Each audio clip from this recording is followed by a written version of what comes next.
양자 세계는 우리가 사는 현실 세계와 참 다릅니다.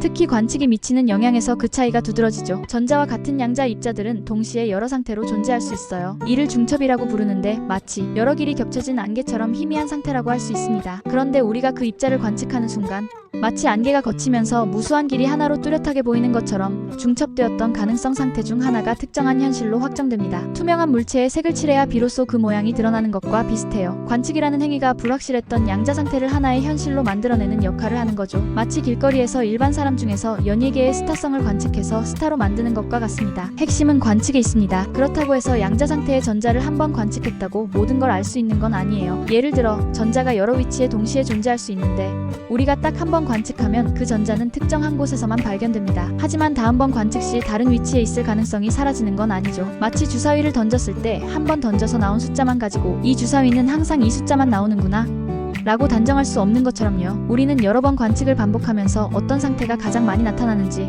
즉 경향성을 확인합니다. 이는 마치 확률을 이해하기 위해 수없이 주사위를 던져보는 것과 같아요. 이렇게 반복된 관측을 통해 중첩된 상태가 어떤 현실로 귀결되는지 명확히 파악하는 것입니다. 그렇다면 우리가 사는 현실에서는 왜 한 번의 관측으로 모든 결과가 바로 나타나지 않을까요? 양자 세계의 전자는 그야말로 단일한 입자의 상태를 말합니다. 하지만 나라는 존재는 수많은 원자와 분자, 그리고 복잡한 환경에 얽혀있는 훨씬 거대한 시스템이에요. 이 모든 것들이 서로 영향을 주고받으며 얽혀있죠. 그래서 현실에서는 한두 번의 관측만으로는 모든 사실이 명확하게 드러나지 않습니다. 우리 몸만 보더라도 겉으로 보이는 모습, 내장기관, 그리고 이 각각의 기관들이 서로 상호작용하는 복잡성은 마치 거대한 숲 전체를 보는 것에 비유할 수 있습니다. 이러한 숲의 전체 모습을 파악하려면 한두 그루의 나무만 봐서는 안 되고 훨씬 더 많은 나무들을 계속해서 관찰해야 하는 것처럼요. 이처럼 복잡한 요소들이 얽혀있기 때문에 현재 우리가 무엇 하나를 관측한다고 해서 그것이 곧바로 현실에 모두 반영되는 것은 아닙니다. 우리 주변의 복잡한 현실을 온전히 이해하려면 더 많고 다층적인 관찰이 필요한 이유가 바로 여기에 있습니다. 물론 그렇다고 해서 그 관측이 현실에 전혀 영향을 주지 않는다는 말은 아닙니다. 결국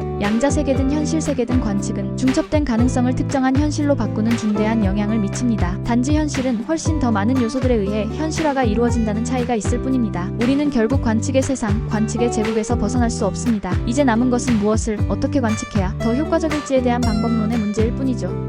다음엔 무엇을 어떻게 관측할지를 얘기해 보겠습니다. 이상 작가 필립이었습니다.